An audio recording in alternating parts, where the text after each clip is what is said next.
하나님을 사랑하시면 우리 다 같이 아멘 하십시다. 저기 머리 식구 있는 청년은 태연인가 봐, 그지? 반갑습니다. 감사합니다. 2019년을 시작하면서 금년을 복되게 살게 하는 원리를 한번 생각해 보려고 합니다. 사람이 길을 잃어버리면 매우 두려운 일입니다. 그런데 오늘날의 사람들은 길만 잃어버린 것이 아닙니다. 어디에서 와서 무엇을 하며 어디로 가는지 모르며 자기 자신조차도 잃어버리고 사는 사람들이 많이 있다라고 하는 것입니다. 숨을 쉬고 있으니까 살아있는 것이요. 밥을 먹고 살자니 직장을 나가고 사업을 하는 것이지 정작 당신이 누구요? 라고 물으면 대답을 하지를 못합니다. 우리는 어렵게 살 때나 부유하게 살 때나 예수 그리스도 안에서 하나님께서 우리의 영원한 거처가 되기 전에는 인간의 생존의 몸부림을 멈출 수가 없습니다.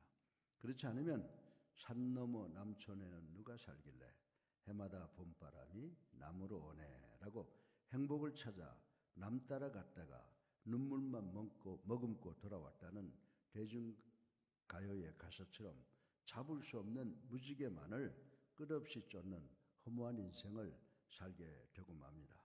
이제 나이가 드럼없이 늙어있는 존 퀸시 애덤스에게 찾아온 어느 친구가 요즘 건강이 어떤가라고 물었습니다. 그러자 그는 고맙소. 나 존 퀸시 애덤스는 정정하지요. 그러나 내가 거하는 집이 점점 낡아 빠져가고 있습니다. 세월을 따라 망가진 것이죠. 지붕도 다 낡아 빗물이 새며 벽은 조금만 바람이 불어도 흔들흔들 거립니다. 그러므로 내 생각에는 존 애덤스의 집을 곧 옮겨야 할 것 같군요. 나는 아주 정정하니까요. 라고 대답을 했다고 하는 유명한 이야기가 있습니다. 사랑하는 성도 여러분, 현대를 규정하는 여러 표현들이 있는데 그 중에 하나가 물질 만능주의가 팽배한 시대라고 하는 표현일 것이라고 생각을 합니다. 사람들보다 재물의 가치를 더 귀중하게 여기고 사람을 평가할 때는 인격이나 지성이나 덕성보다는 그가 가진 재물의 양이 얼마가 되느냐라고 하는 것이 기준이 되는 것이 요즘 세태의 양상인 것 같습니다. 그러나 그리스도인의 삶의 가치관에 있어서는 재물은 역시 중요하나 재물보다는 우리의 신앙이 더욱 귀하게 평가되어야 하는 것입니다. 따라서 성도들은 신앙과 재물과의 함수관계를 잘 이해를 해야만 합니다. 그런데 바울은 본문에 우리 그리스도인들을 위해 재물의 바른 사용법에 대해서 말씀을 해주시고 계십니다. 따라서 저는 성도의 재물 사용은 어떠해야 하며 그것이 신앙생활에 어떻게 유익을 줄 수 있는지를 여러분들과 함께 생각해 보려고 합니다. 우리의 옛 속담에도 콩 심은 데 콩나고 팥 심은 데 팥난다라고 하는 말이 있습니다. 이 말은 수천 년의 농경사회의 삶의 경험을 통해 우리들은 쉽게 이해할 수 있는 말씀이라고 생각을 합니다.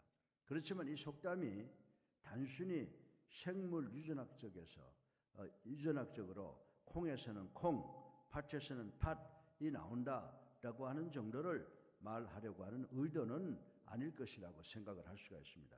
아마도 이 말이 우리에게 속담으로 몇천 년 전해지게 된 이유는 인간 사회에서도 자기 행실에 따라 reward and punishment, 보상과 또는 벌이 뒤따른다는 것을 말하려고 하는 의도가 숨겨져 있을 것이라고 생각을 합니다. 그렇습니다. 악인들은 자신들의 모사는 계속해서 영구해지기를 원하는데 언제까지 행복을 구가하며 살 수는 없는 것입니다. 악인들은 열매 맺지 못할 씨를 뿌렸고 추수 때에 열매 맺지 못하는 가시나무로서 반드시 낫이나 도끼에 잘려 아궁에 던져지게 될 것이라고 하는 것입니다. 그러나 선행을 행하는 자는 열매 맺을 좋은 씨앗을 뿌리는 것 같아 이들은 반드시 추수 때에 풍성한 열매를 보상으로 받게 되는 것입니다. 사도 바울은 본문 7절을 통해서 이렇게 말하고 있습니다. 우리 다 같이 함께 읽어보겠습니다. 사람이 무엇으로 심든지 그대로 거두리라. 아멘. 그러면 우리 성도들은 언제 어떻게 씨를 어떻게 뿌려야 하겠습니까? 오늘 본문에 보니까 A man reaps what he sows. 사람이 무엇으로 심든지 그대로 거둔다라고 하는 말인 것입니다. 이 원리는 하나님께서 제정하신 만고불변의 법칙입니다. 우리는 이러한 사실을 자연 질서 안에서 충분히 보고 깨달을 수가 있습니다. 가령 추수를 바라는 농부는 반드시 씨를 뿌릴 수 있을 때 자기의 밭에 좋은 품종의 씨앗을 열심히 심어야 합니다. 더욱이 농부가 어떤 품종, 질, 양의 씨앗을 심었느냐, 혹은 길가에 혹은 남의 밭에 뿌렸다면 그 수확은 완전히 달라질 것입니다. 풍족한 추수를 기약할 수 없을 것입니다. 이렇듯 생성하고 소멸하는 모든 자연 질서는 이러한 하나님의 법칙에서 예외일 수가 없습니다. 이 자연의 법칙은 성도들의 영적인 질서에 있어서도 마찬가지라고 하는 것입니다. 즉 8절에 언급한 바대로 성도가 세상 쾌락을 따라 자기 멋대로 살아간다면 그 성도에게는 단지 부패하고 무가치한 것들만이 되돌아올 것입니다. 반면에 성도가 성령을 쫓는 삶을 산다면 그 성도는 영원한 생명을 열매로 거둬들일 것입니다. 그러나 현재 우리 주위에서 벌어지고 있는 일들은 이 원리와는 사뭇 다른 정황으로 보여집니다. 다시 말해서 사람들이 심은 대로 거두는 것이 아니라 자신이 심지 않은 것까지도 모조리 거두어 가는 것 같습니다. 가령 부당한 방법으로 다른 사람의 유익을 가로채거나 다른 사람의 약점을 이용하여 그들을 자신의 이익을 위한 꼭두각시로 만들어버리는 것 등 자신의 눈앞의 이익을 위해서는 인륜 도덕도 환경도 도무지 고려하지 않는 악한 사람들이 오히려 더 잘되며 더 풍성히 수확을 얻는 것처럼 보여집니다. 그러나 사랑하는 성도 여러분, 이런 일련의 모습들 때문에 낙심하거나 절망해서는 안 됩니다. 욥기 34장 11절에 보면 하나님께서는 사람의 행위를 따라 갚으사 각각 그의 행위대로 받게 하시나니 라고 말씀했습니다. 낭망하거나 절망해서 안 되는 그 이유는 마지막 때가 되면 하나님께서 모든 사람들에게 그들 각자의 생각과 행위대로 보응하실 것이기 때문인 줄로 믿으시기를 주님의 이름으로 축원합니다. 비록 지금은 마치 악을 심은 자가 선을 거둬들이는 것 같으며 나쁜 씨앗을 심는 자가 좋은 열매를 수확하는 것처럼 보이지만 지금 우리가 살고 있는 이때는 진정한 수확기가 아니라고 하는 것입니다. 진정한 수확기는 예수 그리스도께서 재림하시는 세상의 마지막 때라고 하는 것입니다. 우리가 이와 같이 확신할 수 있는 근거는 하나님께서 온 천하를 치리하신다고 하는 것을 알고 믿기 때문입니다. 단지 그 통치하심이 우리의 이해력을 넘어서 있으며 우리의 가시적인 시공간을 넘어서 있을 뿐인 것입니다. 그러므로 사랑하는 예수님께 성도 여러분, 여러분의 삶의 밭에 선한 씨앗을 심으셔야 합니다.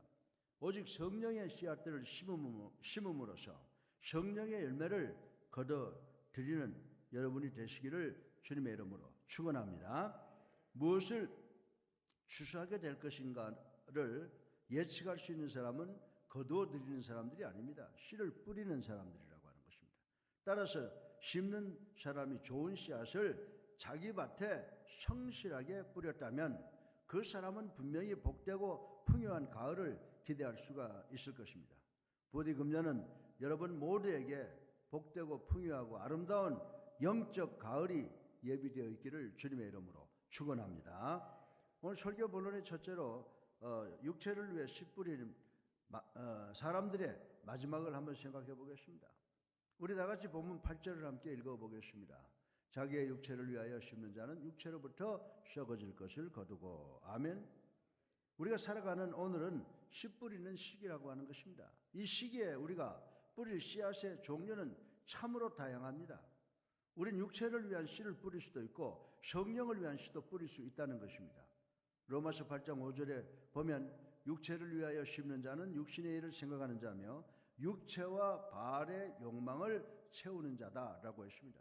그리고 로마서 6장 13절에는 육체를 위하여 심는 자는 지체를 불의의 병기로 죄에 들이는 자라고 말씀을 하고 있습니다. 즉 육신을 쫓는 사람은 죄 많은 본성을 극복하지 못하는 사람입니다. 육체를 위하여 심는 것은 하나님의 뜻을 고려하지 않고 자신의 판단에 따라서만 행하는 것입니다.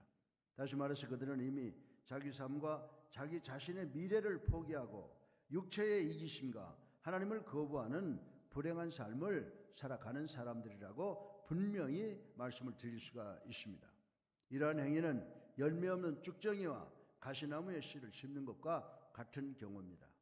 이들은 호세아 8장 7절에서 말한 것처럼 바람을 심고 광풍을 걷어들일 것이라. 심은 것이 줄기가 없으며 이삭은 열매를 맺지 못할 것이요 혹시 맺을지라도 이방 사람이 삼키리라 라고 말씀을 하고 있습니다. 이들은 육체로부터 썩어진 것을 거두게 됩니다. 이들은 세상을 살아가면서 저주의 씨앗을 심고 끝날에 추수 때 반드시 사망을 맞이하게 된다고 성경은 이야기를 해주고 있습니다.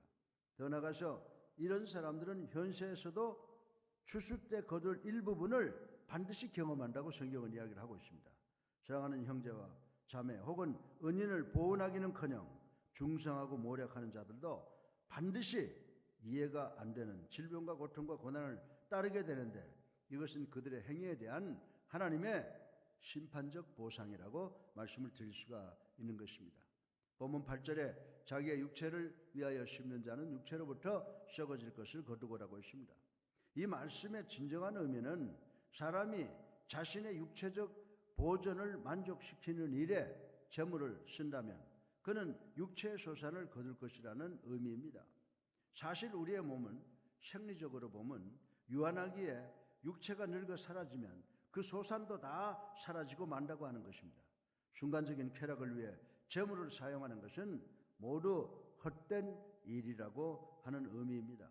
재물을 정직하게 버는 일도 중요하지만 그렇게 정직하게 모은 재물을 육신의 정욕과 안목의 정욕과 이생의 자랑을 위해서 사용한다면 정말로 안타까운 일이 아닐 수가 없는 것입니다.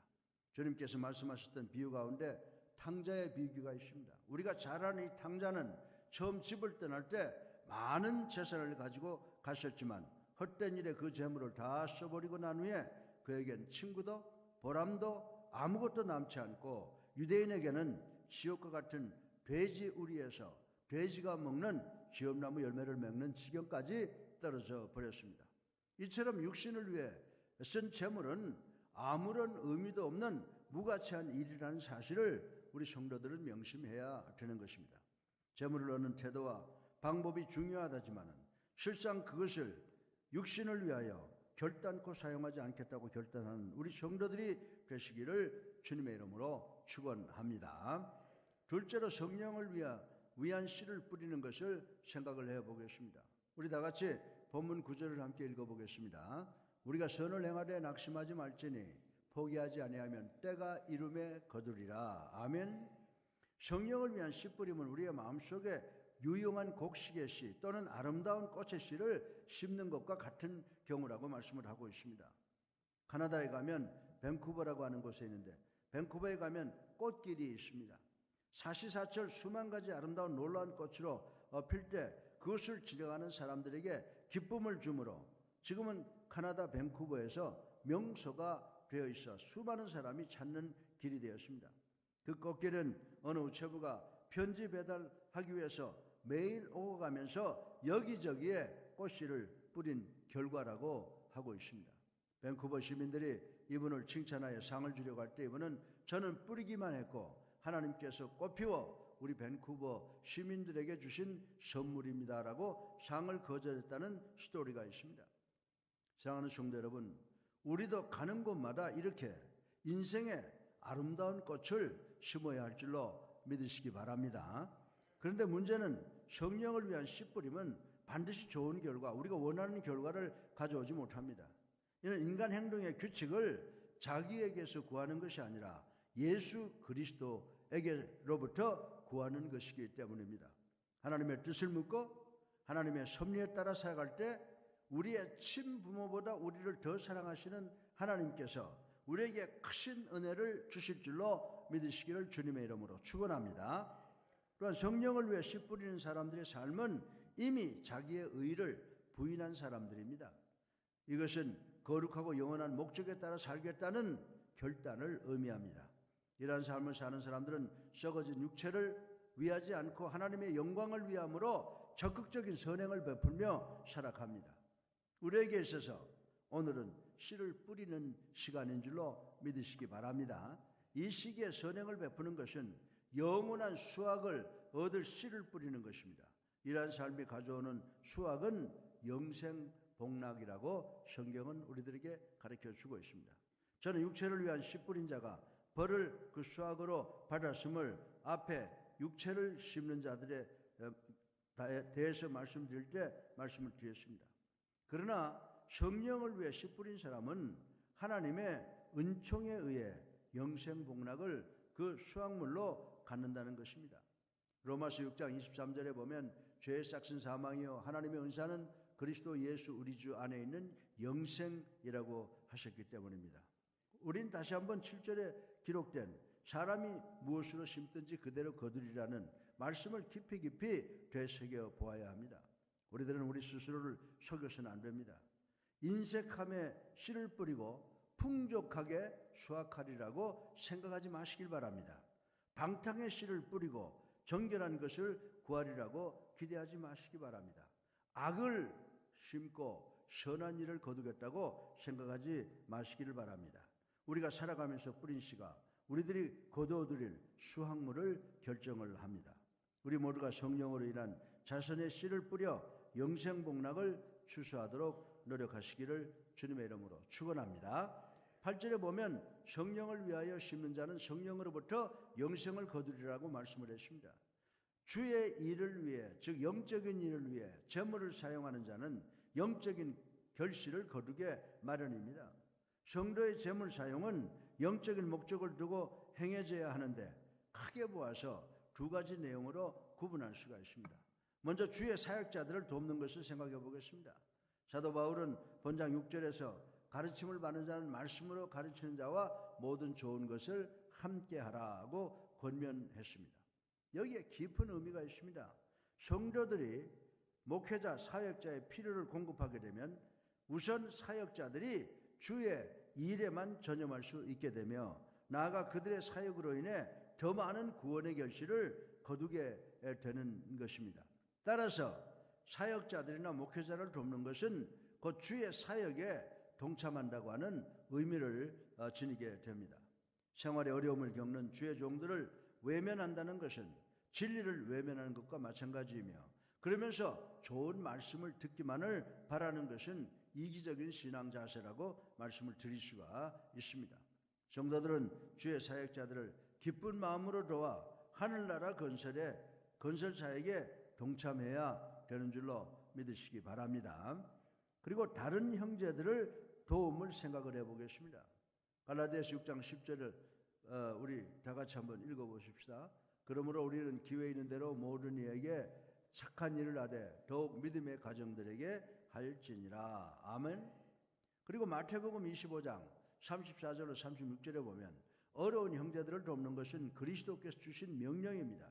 따라서 어려운 자를 도울 때 기쁜 마음으로 이를 수행할 수가 있어야 한다라고 하는 것입니다.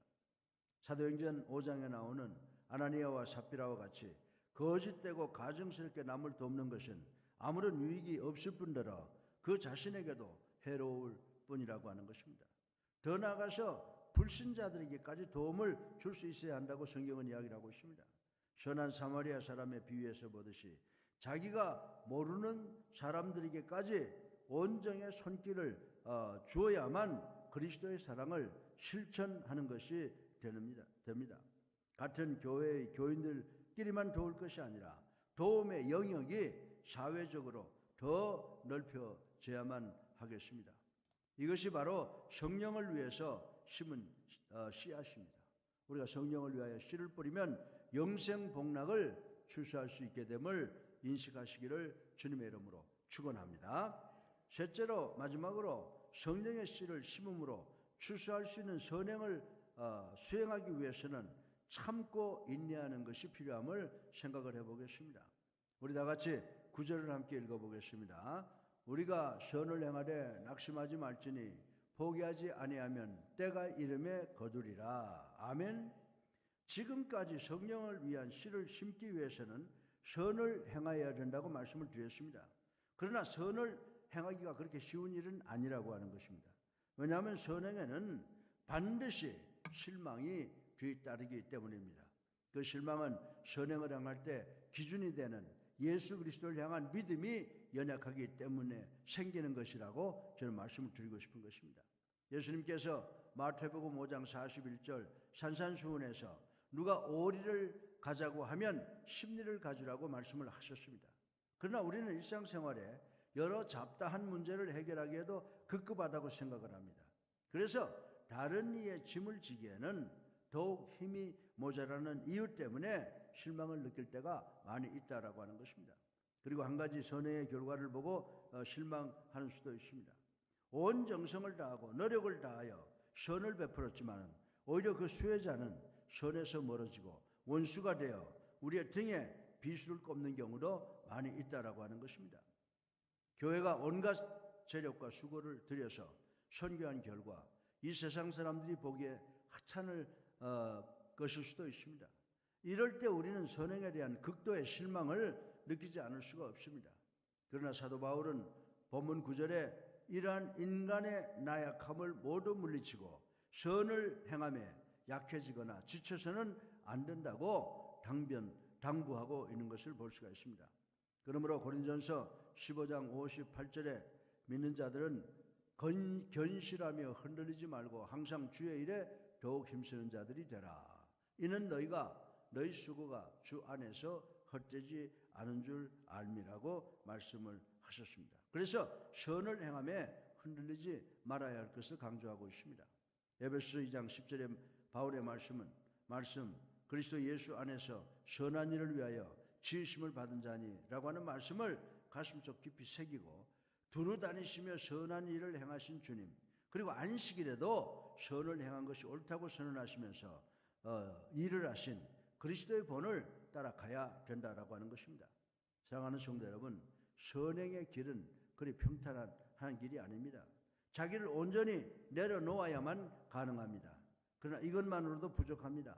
예수 그리스도를 향한 믿음이 없이는 자신을 계속 내려놓는다는 것은 불가능합니다.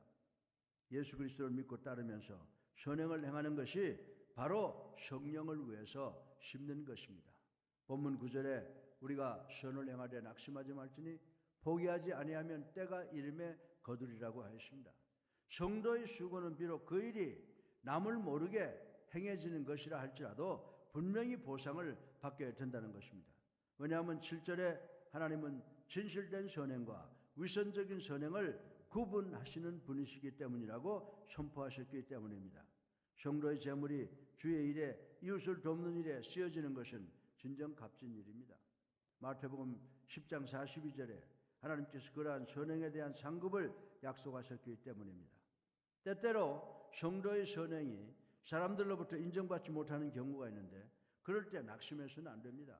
그보다 더한 외면과 핍박을 당하시다가 끝내는 십자가에 달려 들어가신 주님을 바라보면서 끝까지 수고할 수 있어야 되는 줄로 믿으시기 바랍니다. 이 재물이라고 하는 것은 양날의 칼과 같은 것입니다. 그래서 선한 일에도 무익한 일에도 사용될 수가 있습니다. 성도가 하늘나라의 상급과 자신에게 물질을 허락하신 주님의 은혜를 기억한다면 기꺼이 기쁜 마음으로 주의 일에 그 재물을 사용할 수 있어야 합니다. 재물의 노예가 되어서는 곤란합니다. 도리어 그 재물을 통해 자신의 신앙에 유익과 성장을 가져오도록 하나씩 인내로 만들어야 함을 명심하시기를 주님의 이름으로 축원합니다. 결론입니다. 성도는 선을 행하되 낙심하지 말고 끝까지 행해야 됩니다. 9절에서 사도 바울은 우리가 선을 행하되 낙심하지 말지니 포기하지 아니하면 때가 이름에 거두리라고 하였습니다. 여기서 포기하다라고 하는 말은 힘을 잃다 혹은 늘어지다라는 의미를 갖고 있습니다. 따라서 본절의 말씀은 우리가 실망하여 늘어지지 않고 지속적으로 선을 행한다면 언젠가는 결실을 얻게 될 것이라고 하는 권면의 말씀입니다. 결국 본절이 의도하는 바는 모름지기 성도는 선을 행하되 끝까지 참고 행해야 한다라고 하는 것입니다. 만일 농부가 씨를 뿌리다가 실증이 난다고 해서 씨 뿌리는 것을 포기하거나 혹은 씨앗을 심어놓고 물도 주지 아니하고 비료도 뿌리지 않고 가꾸지 않는다면 그 수확의 절반은 절망적인 수준으로 줄어들 것이라고 볼 수가 있습니다. 그러나 야고보서 기자는 야고보서 5장 7절에 농부가 땅에서 나는 귀한 열매를 바라고 길이 참아 이른 비와 늦은 비를 기다리나니라고 했습니다. 이처럼 선행은 지속적인 노력, 끊임없는 눈물과 땀을 흘리는 수고를 필수적으로 요구하고 있는 것입니다. 그러나 안타깝게도 현대 성도들 중에는 선을 행함에 있어서 너무나도 쉽사리 낙심하는 분들이 많이 계십니다. 그들은 선행에 대한 결과물이 곧바로 나타나지 않는다는 사실 때문에 조바심을 냅니다.